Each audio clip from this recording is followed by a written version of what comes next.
Não é tempo técnico, mas é intervalo aqui no podcast. Já imaginou se seu time tivesse um seguro para não perder nunca? Pois é, isso não existe. Mas com a Zurich Seguros, quem não perde nunca é você. Na Zurich Seguros, os planos se adequam às suas necessidades em qualquer momento da sua vida. Seja seguro de auto, residência, vida e muito mais. Diferente de alguns times, na Zurich Seguros você pode confiar. Para saber mais, acesse zurich.com.br ou consulte seu corretor.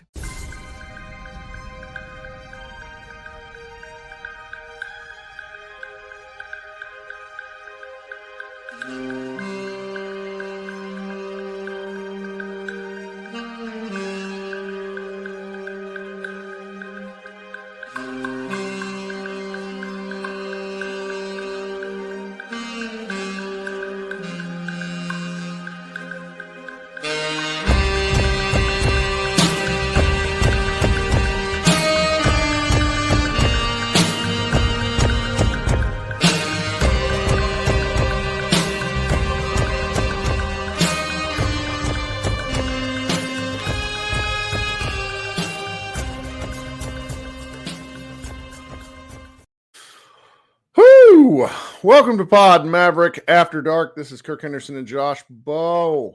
We are hanging out here. It's about 10:30 on Tuesday, December 3rd. The Dallas Mavericks just came from behind to defeat the Memphis Grizzlies 121-116 in one of the most bizarre basketball performances. It was like basketball-like substance that we may ever see. Particularly coming out on the winning side of things. Josh, how you doing? I'm doing good. That was a highly competitive and highly grotesque game of basketball that I'm really, I took a minute to get on. I know you were ready before me to hop on and record, and I took a minute, and I'm honestly I'm walking from my living room, which is where I watched the game, back to my little hovel here in our master bedroom closet. That's where I've set up, because that's good use of space. Very good use of space. So I know everyone likes to roast my backgrounds, my ever-changing backgrounds for the last 8 months or whatever, but it's working. And I'm walking back here, and I swear, I'm just I don't know what to talk. I don't know what to talk about. I don't know. I don't know precisely how the Mavericks won this game, because you look at everything, and they should have lost. They shot 68% on free throws, which is not a good team number. They missed 14, and now we'll talk about the other number of free throws in a minute, why they won. But they missed 14 free throws. They shot 68% from the free throw line, and they had 25 turnovers. Most turnovers they've had in a game since 2019. Shout out to the Mavericks broadcast for that fun fact. Incredible statistic. Memphis is it's one thing if the Mavericks were playing like Washington or Portland or New Orleans, just or Detroit, and they have 25 turnovers in front of them. Like Memphis won 6 in a row. They're 14-8. They're playing well. They're a good team.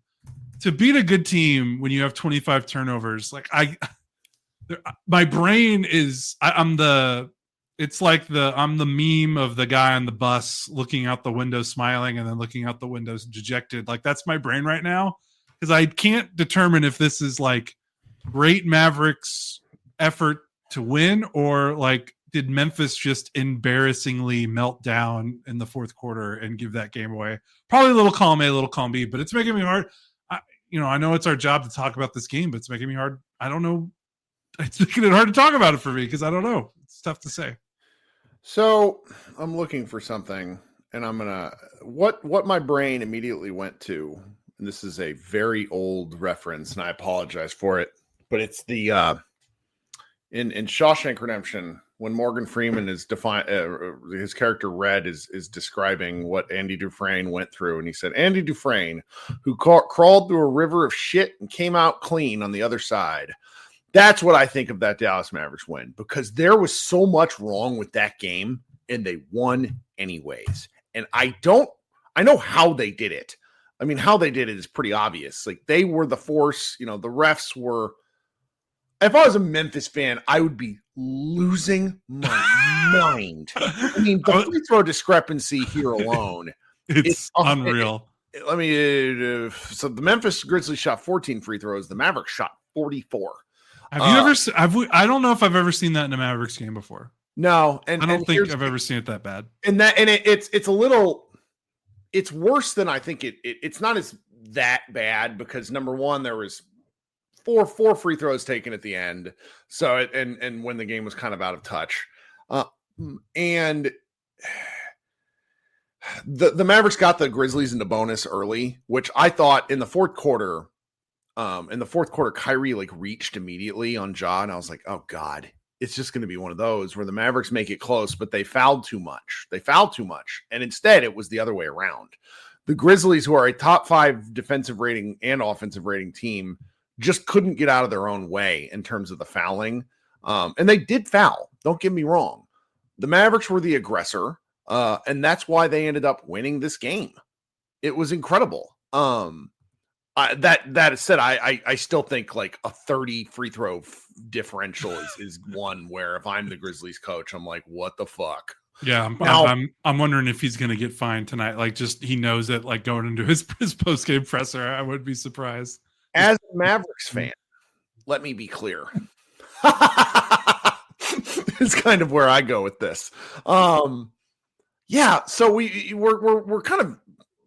Walk me through what happened in the first half and really through part of the third quarter. Because I was coaching a basketball practice, following along with my phone as best as I could. So the first half was really good. The first half was pretty impressive, honestly. They got up to a 10-point lead. It dwindled towards the end of the second quarter. But process-wise, I thought the Mavericks played a really good first half. Luka looked good again, and he looked good all night for the most part, except for a stretch in the third quarter where the team just kind of collectively lost its composure after some very questionable and I would say bad calls that went against them. But the first half, was very much a picture of this vision of the Mavericks. You've got Luka looking healthy. You've got everyone involved. The ball is moving around. You're not totally reliant on Luka, because the roster's talent finally has so many different guys that can do things. And that was evident throughout the first half. Memphis bizarrely guarded with the pick and roll a lot in the first half where their big it wasn't a blitz or a trap, a hard one, but they were guarding at the level of the screen, and Lively and Gafford were absolutely killing them. And the Mavericks playmakers were doing a tremendous job getting those guys the ball. Lively in particular, he hasn't had a big scoring game in a while. I don't, think since he's come back, he's, been hovering around 9, 11, 12 points. He hasn't really, I don't think, he hasn't been 20. So this was a season high for him. He had 17, a lot of that damage in the first half. And again, it was a lot of pick and roll, getting back to the old Mavericks, not the old Mavericks, but last season's Mavericks, but the lobs were much more plentiful because Memphis just, I'll just straight up say it. I thought a pretty foolish defensive strategy to guard that high up on the screen when you know that the Mavericks love to get the ball to their rim runners and they've got two of the best finishers in the NBA. Lively and Gafford combined to shoot 11 of 14 from the floor. How did Luka only have 4 assists though? What's happening with that? A lot of his assists, it was some of it was secondary assists. I bet you Luka had a lot of hockey assists in this game. And again, because he's not dominating the ball as much as he used to. I know he still had 37 points and he shot the ball 22 times, but I think in the first half, you look at the assist totals, it's not like they were a low assist game. They had 24 assists on 39 unmade baskets. That's pretty good. That's a decent number for them. So it wasn't that they were passing the ball well. It was just Luka wasn't necessarily getting the direct, assist. It was more setting things up, keeping the ball in motion, and then someone else was getting the assist because the ball was moving so well. And, Memphis was leaving a lot of space in the paint in the first half. So then in the third quarter, which you said, you didn't really get to watch as much, it fell apart because Memphis came out at halftime and they're like, okay, we're not doing that anymore. They played a little bit more drop, kind of invoking a little bit of what the Celtics did in the finals where they're just not allowing the lob and they're going to invite the scorers to score one-on-one. That's the to me, that's the better strategy against the Yes, Mavericks. it has to be. It boggles my mind when teams don't just do that from opening tip. Now, to Luka's credit, he was great in those scoring situations. The thing was Kyrie was bad, and that's why they kind of dug themselves in a hole because Kyrie was bad. Their offense got junked up because they weren't getting the easy stuff that they were getting in the first half. I thought Memphis guarded really well because, you think about the Mavericks and when their offense gets junked up, their first thing is like, oh, well, kid's not adjusting and they're not running any imaginative offense and they're just trying to spam the same thing and the other teams figured it out. I actually thought the Mavericks tried different stuff in the third quarter. Like they went more to those dribble handoffs that we tell them to do more often. But Memphis was locked in on that stuff, man. Like they were guarding really well. And then the Mavericks offense got worse. I thought that compromised their defense. And it kind of like had this chicken and egg like cyclical thing where the offense kept having such poor possessions, which was poorly setting up the defense because Memphis kept getting opportunities to run. And even if they weren't scoring in transition, they were scoring against an unset defense. And then the Mavericks defense unable to, like they bled into each other. The Mavericks defense wasn't setting up the Mavericks offense and the offense wasn't setting up the defense. And I think that's kind of what spiraled. They got outscored by 16 points in the third quarter. There were some awful foul calls that went against the Mavericks. I'm not a refs guy, but I just, personally, I didn't think they got a good whistle in the third. A lot of late whistles, Yeah. And I made a comment to the effect of Ben Taylor was waiting to see if shots went in before calling fouls, and I had a few people respond to me to say that he did the exact same thing against the Thunder when the Thunder played Houston, and it's just look, NBA officiating is what it is, but it drives me crazy that we know these guys' names. No, I know it was bad, and then So my thing is, I'm not a refs guy, but I don't want to I'll acknowledge that there were some poor calls or at least calls that went against the Mavericks that you can question. And then the Mavericks didn't handle it well. Luka got a T.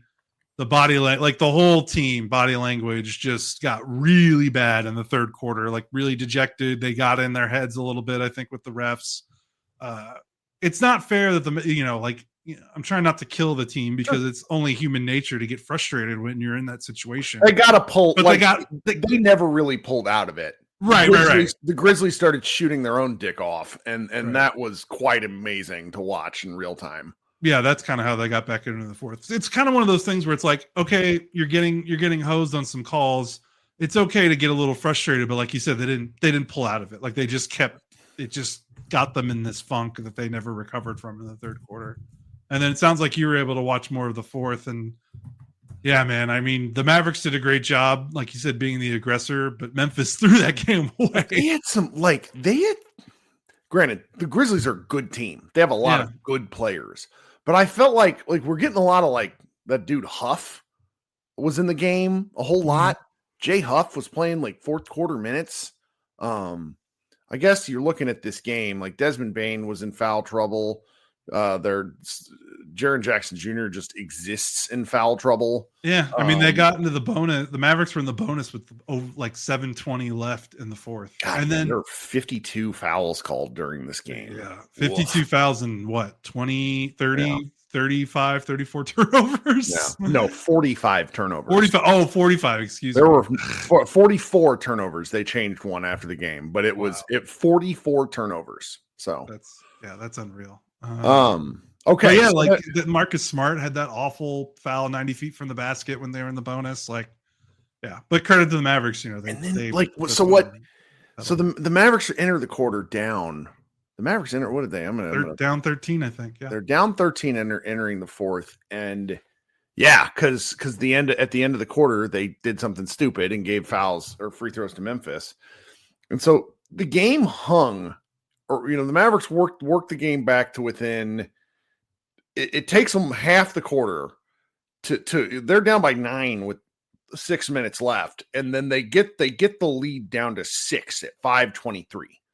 The lead stays at 5 to 6 points it goes back up to 8 with 3:34. John Morant makes a crazy shot in Luka's face after Luka had sunk a couple of free throws. So the lead's back up to 8 with 3:34.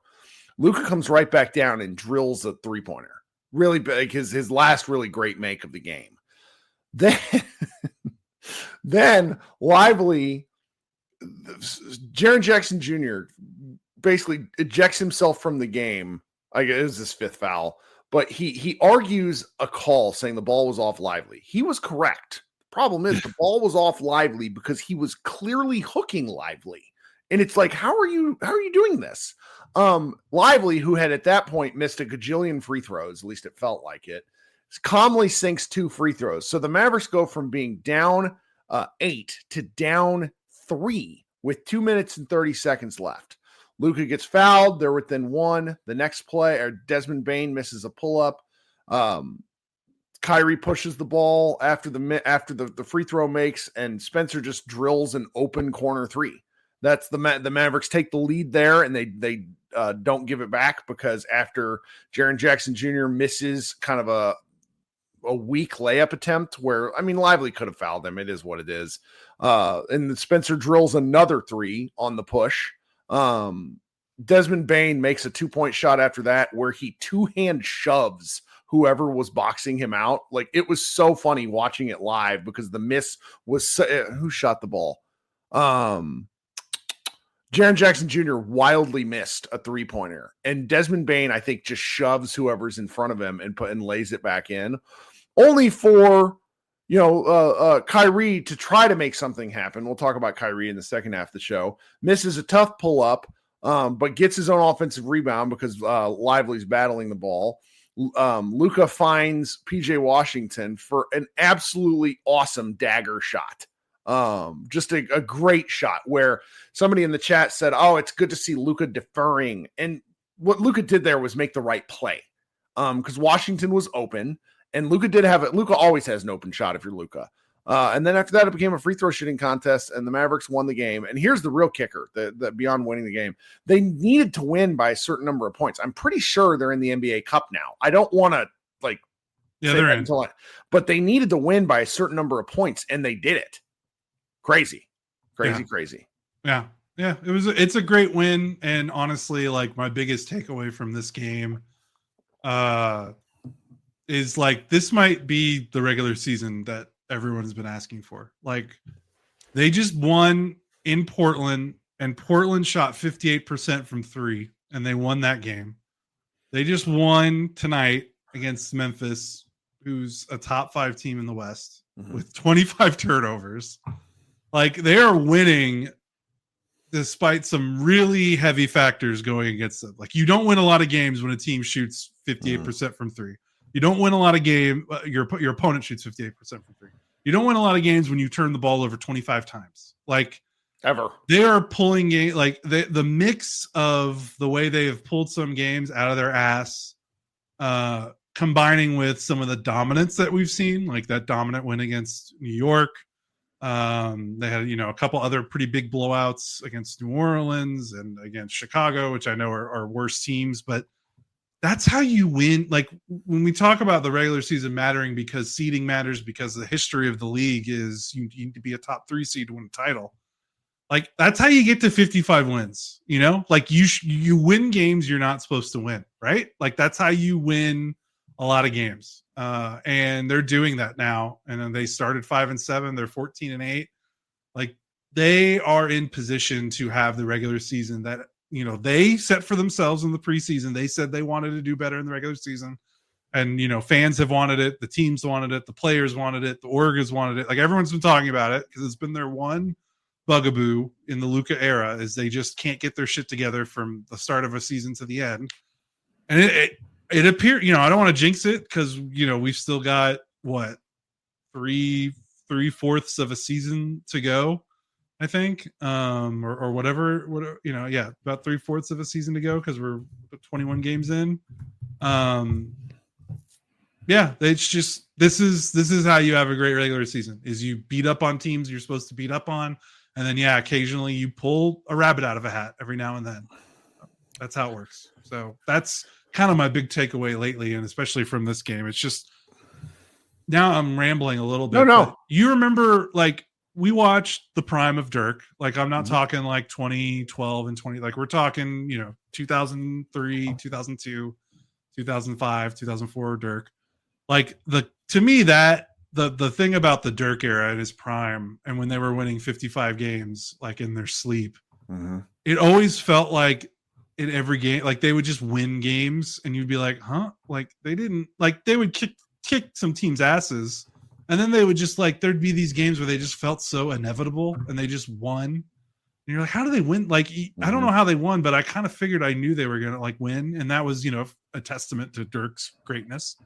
And I'm starting to feel this with this team in particular, especially when you take the post trade deadline from last season, and now this group carrying over, like they're just finding ways to do it. And it's a testament to the roster building, but like they're starting to get that kind of knack in my brain where I'm just like, because I was watching that fourth quarter, like you could see it coming. You could see it coming that they were gonna take the lead in that game at some point and have a chance to win it. And I'm just starting to categorize them in my brain now. Like in the fourth quarter, I'm just gonna be like, if it's a close, like, which is so funny because they were so bad in the clutch to start the season, but they're just starting to turn that around. And I think there's frankly an argument to be made that they were unlucky in the clutch. I'm glad you mentioned that because I was listening to the Dunker Spot today.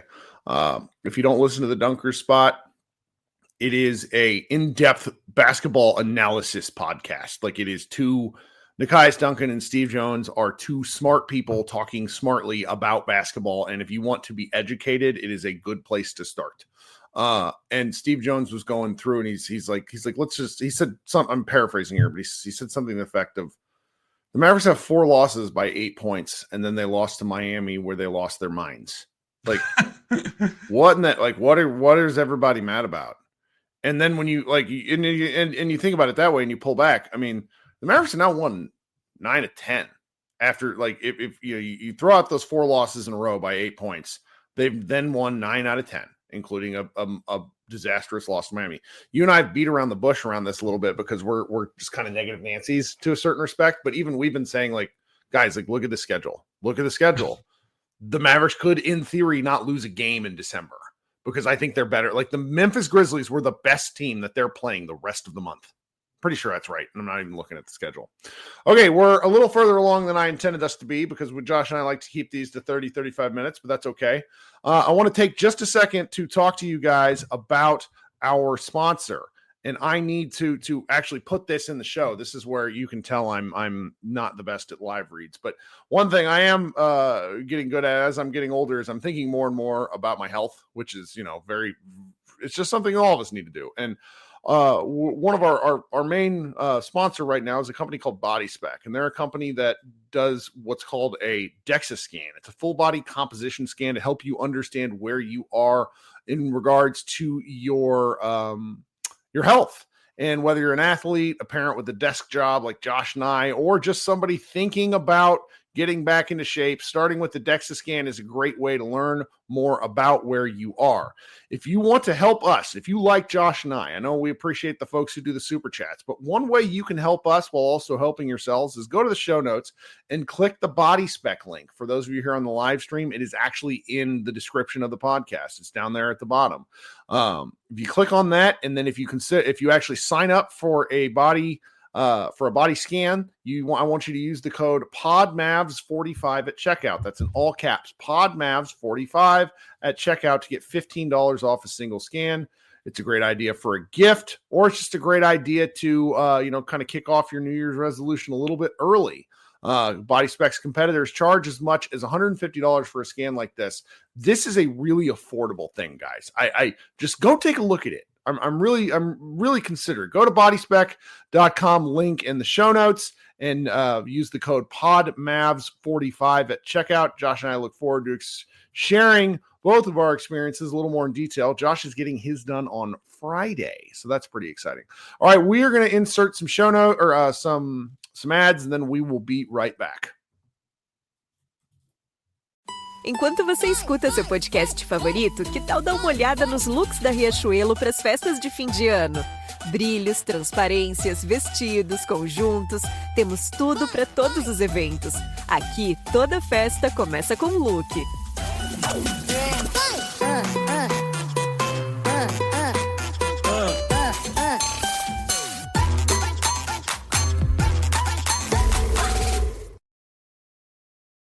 Saí da escola já com uma formação profissional no currículo? Metodologia por projetos. Preparação pro Enem? Atividades extras gratuitas, como acesso a oficinas, simulados, vagas de estágio, Olimpíadas do Conhecimento e muito mais? Esse é o Ensino Médio Técnico do Senac. Quer saber? Senac. Acesse sp.senac.br/ensino médio e saiba mais. Okay, really appreciate everybody hanging out with some of the business. Those of you who are listening to the show, please consider subscribing on YouTube, or if you're listening on audio only, please consider subscribing in your audio podcast of choice. We are going to be doing a Mavs party tonight for everybody who is curious, where we will have a secondary show where you guys can come and join and give your takes. We can talk a little bit about basketball together and celebrate what was a fun win. So get your takes ready. I'll be posting the link towards the end of the show here and you can join. All right, Josh, what else should we talk about? Because I think like in recapping the game, there's a lot we hit and then a lot we missed. Oh, man. I feel like the Mavericks defense was pretty good in this game, and I feel like it doesn't look great from start to finish because the offense not only had so many bad shots and bad possession, like the turnovers, I want to look at the numbers. Man, Kirk, let me see. I'm looking it up right now because I want to know what their half court defense did. Okay. The Memphis offense scored 86.4 points per 100 half court plays, which basically like an 86.4 offensive rating in the half court, which is bad, which is very, very bad. So the Mavericks half court defense was actually like pretty good. The problem was they turned the ball over a bunch and gave Memphis transition, semi-transition stuff. So actually, like Ja had an awful game until like the third quarter. Like I thought, and Ja is exactly the type of player that this Mavericks like. If you look at this Mavericks roster, the defensively, you're like, okay, well, who guards Ja? Especially like in the with Clay, Luka, and Kyrie in your starting lineup, like who's going to guard him? Like Clay did okay in a couple of matchups with him in the first half. He didn't do great in the third quarter, but that's going to happen. But like they did pretty good, and yeah, Ja finished with 31 points on 50% shooting, but I think he had 4 points at halftime. Well, you know my favorite Ja Morant stat, don't you? Oh, I do. He has beaten Luka Doncic in head-to-head matchups one time. Luka is 7-1 against him, which the fact that they've only played 8 times in 6 years is fucking ridiculous. As divisional opponents that played because Ja came in the year after Luka, so they've only faced each other 8 times out of a possible of rough, let's just say 24 matchups, because you're supposed to have 4 matchups with division opponents. Sometimes it's 3. So, but let's just say 8 times out of 22 games have they played each other. It's ridiculous. I know. I know you love that. I mean, and even if you take Ja out of it, the Mavericks, they own the Grizzlies' ass. Yeah, the Luka era, they have dominated the Grizzlies. They just win every game. They blow them out. Luka gets up for it. Frankly. Yeah, he does. I don't know why. It's interesting. Oh, I do. And this is not my take. I'm stealing it from somebody, and I'm probably not the only person who's had this thought. Somebody was chatting with me today on Twitter, and I can't go find the links right now because my mentions are a tire fire. But pointed out that Luka really likes beating the shit out of whoever the NBA's next big thing is. Like he takes that stuff. He seems, if you go by results, he seems to take that stuff fairly accurately. Captain Crunchy, great name. Luka has owned Ja, Zion, Green, and Wemby. So I just and you're forgetting our man up in Minnesota too. So there's the next like Luka is very much like I am the guy. Maybe I'm not everybody's poster child, but I am the captain now. That's what Luka Doncic says. Yeah. Yeah. So I'm trying to think of like what's I mean, I want to talk. There's you go because I kind of said my spiel. I've talked a lot on this podcast. You talk. No, we both have talked. This is great. PJ Washington. Yeah. Good God. PJ Washington. High 18 points, 8 rebounds, 7 assists to go along with 3 stocks. Team high plus minus guy. Just an incredible performance. Incredible performance. Is he the second most important player on the team right now? He is right now, man. And we thought it was Lively, and I want to circle back to Lively, who is just like we got to get that man. He's a little bit of a goofball sometimes. He's driving me a little crazy. We need him to settle down. But PJ it becoming, I have a friend, J. Kyle Mann, who works for The Ringer, who is a big University of Kentucky guy, and he just does not believe in PJ. And I messaged, and because PJ honestly doesn't have the track record. He just doesn't. He's never really been the guy. And what we have here is this is the closest thing the Mavericks have had to a Sean Marion since Sean Marion. And he's just incredible. I think we as, and because I believe it, not just because we're Mavs based people. I think that the PJ has to be an all defensive player team if he keeps this up. Like he has to be content. Like he's been incredible, incredible. Yeah, there's not enough you can say. He's the defensive linchpin right now. The way that he's able to both be almost like a perimeter lockdown. Maybe not perimeter lockdown guy is pretty strong, but just being able to be, he's so versatile. He is their Swiss Army knife. Mm-hmm. He is a guy that because he was guarding Ja for a lot of possessions tonight and did pretty well. Like having someone that can do that and then being like a help side rim protector and defensive playmaker at the rim, whether it's blocking shots or stripping guys going up to get, that are trying to get into the paint or score in the paint. Right. Like that's the key to the key to the NBA right now is, and it's been this way, like the biggest misconception about the Warriors when they kind of engineered, they had that death lineup and everyone was like, we got to go small. Like it's small ball. Like it's not about small ball. It's like, it's about being small without actually being small because people like those Warriors prime, like, yeah, Draymond at center at 6'7" is not tall, but they played three other guys that were like 6'7", like Harrison Barnes, Andre Iguodala, and Klay Thompson. And even like Steph, their smallest guy is like a 6'3", like it isn't like the shortest guard. He's not like Chris Paul short. Mm-hmm. Like that team was pretty big and rangy for the skill they were putting out there. And I feel like a lot of teams were like, we just got to go small. And some teams went too small. I remember some of the Carlisle era Mavericks, like they would use those 3-guard lineups with JJ Barea and Devin Harris. And you're like, okay, I get it. Small ball. That's too small.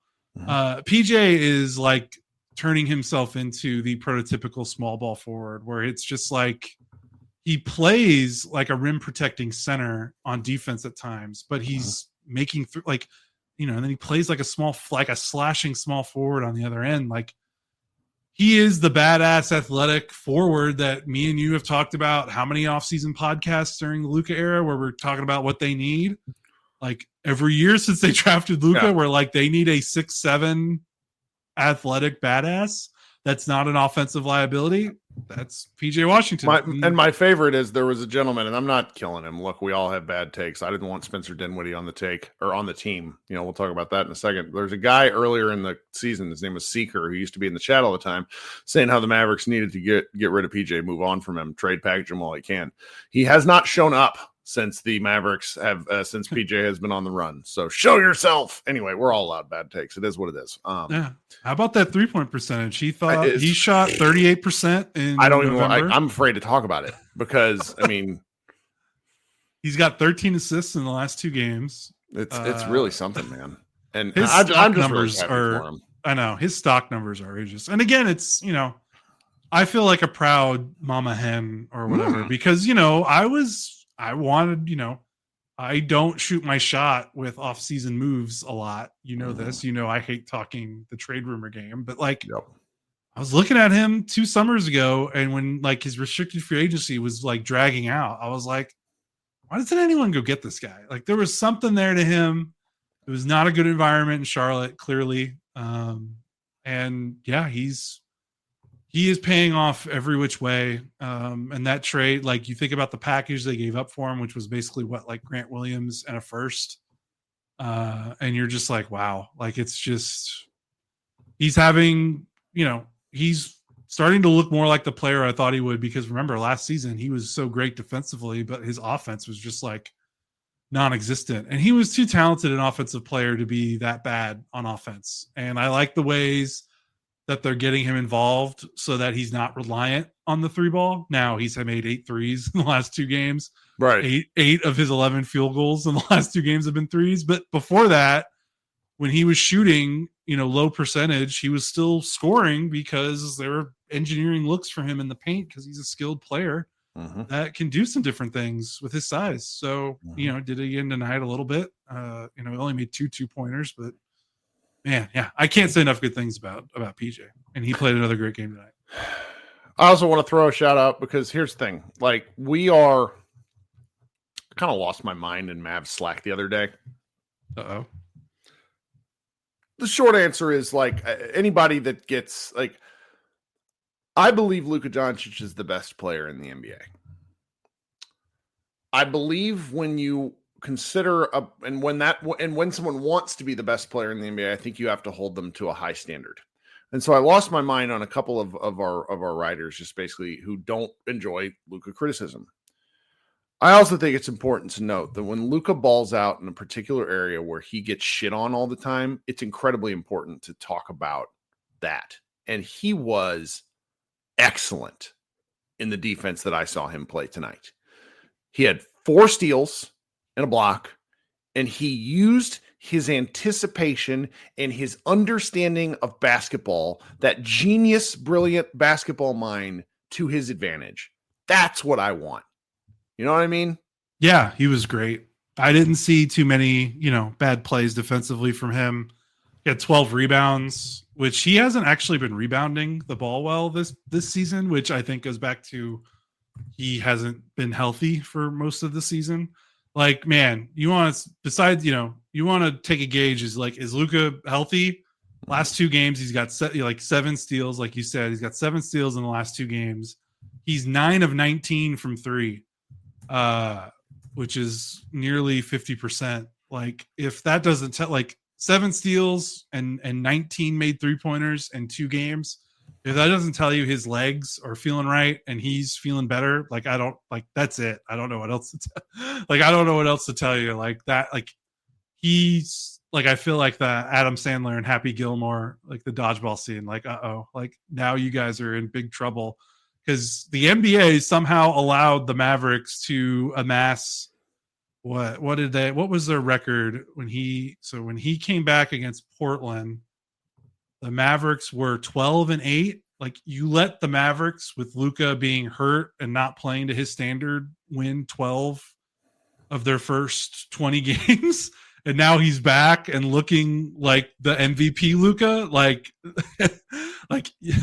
I mean, not to get too far out in front. Other of it. teams, you effed up. You had your chance to kill the Mavericks, and you did not. And now, they are going to go on a run. They might be going on a bigger run than they're going on now. Well, and then there's and obviously Luka's offense pretty incredible. We already talked about it a little bit the first half of the show. Spencer Dinwiddie, it's worth saying again. I talked a lot about how I didn't want him on the team, and through 22 games, I am the one who is wrong. I have no problem saying that. It's one of the things that I don't understand, where, like, a lot of people just, maybe it's because I've been married for forever, but it's like, just learning to say I was wrong, let's move along, is one of the best things you can do when having sports opinions. So it's, it is. They got to do a study on why he can only shoot 3-pointers wearing a Mavericks uniform. Like, I mean, that's got to be studied for science. It's got to be the gravity of everything else. I'm not really going to talk about Clay tonight, but gravity and how these Mavericks play and the way the offense is structured, I think we just need folks to understand that this stuff is, the Mavericks are not at their peak. They have a lot they can do better. Yeah, Najee Marshall didn't even play. That's the point, right? That's the point here, and that's where when it took me 15 games to get pissy with Jason Kidd, because I think over the long run, he has a very good laid out plan of, like, this is what's supposed to happen when. So and they're on pace, man. Yeah. I like your dodgeball description, or your Happy Gilmore description. Yeah. Now you're all in big trouble. Like, yeah, that's how it feels. And the one thing I don't want to talk, they won a game against a good team with 25 turnovers, and Clay and Kyrie combining to shoot 4 of 19 from the field with a gajillion turnovers. Yeah, it's wild. This is a crazy win. Although Memphis should be ashamed that they didn't win this game, but the thing about like I don't want to harp on Clay. He was bad, and Kyrie was bad too. Like just to get it out there, he was very. Kyrie looks tired. Like Kyrie looks like the weight of his workload while Luka was out is starting to catch up to him, and I wonder if now he needs like.